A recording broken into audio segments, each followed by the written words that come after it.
Si vous êtes nouveau sur la chaîne, n'oubliez surtout pas de vous abonner, de partager et de liker la vidéo. On commence.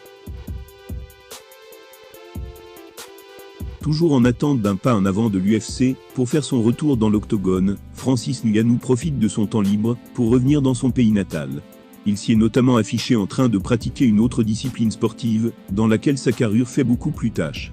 Après d'intenses et vives négociations avec Dana White, s'apprête-t-il enfin à réintégrer le circuit de l'UFC? En attendant d'avoir la réponse à cette question, Francis Ngannou a vu Cyril Gane rafler la ceinture de champion intérimaire des poids lourds. Son retour dans la cage devrait ainsi avoir lieu, face aux combattants français, et a récemment fait l'objet de grosses révélations sur sa date et son lieu. Le Predator le sait mieux que personne, il aura fort à faire face à son ancien partenaire d'entraînement, à la MMA Factory de Paris. De par ce statut, Gane connaît les faiblesses de son probable futur adversaire, et pourra mettre une stratégie en place, pour les exploiter. Une star lui est même venue en aide dernièrement, en révélant comment venir à bout du colosse camerounais.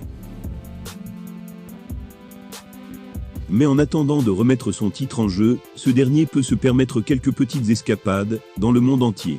Après un séjour à Dubaï, durant lequel il a partagé une vidéo virale, démontrant sa résistance au choc. Ces derniers jours, Francis a posé ses valises à Yaoundé, capitale de son pays natal, le Cameroun. L'occasion pour lui de troquer les gants, pour des crampons de football. Il a déclaré « C'est toujours agréable de rester actif, et de prendre du plaisir sur le terrain de foot, avec mes amis. » Des photos qui permettent d'affirmer que dans l'octogone, comme sur le rectangle vert, mieux vaut ne pas croiser la route de Ngannou. Avec une tête de plus que tous ses adversaires, et des cuisses de la taille de leur crâne, le natif de Bassier ne doit clairement pas être facile à passer, ballon au pied. Et lorsqu'il effectue un appel de balle, mieux vaut la lui transmettre, sous peine de subir de graves conséquences. Pour les connaisseurs, même un Adama Traoré paraîtrait sans doute ridicule, à côté de son gabarit.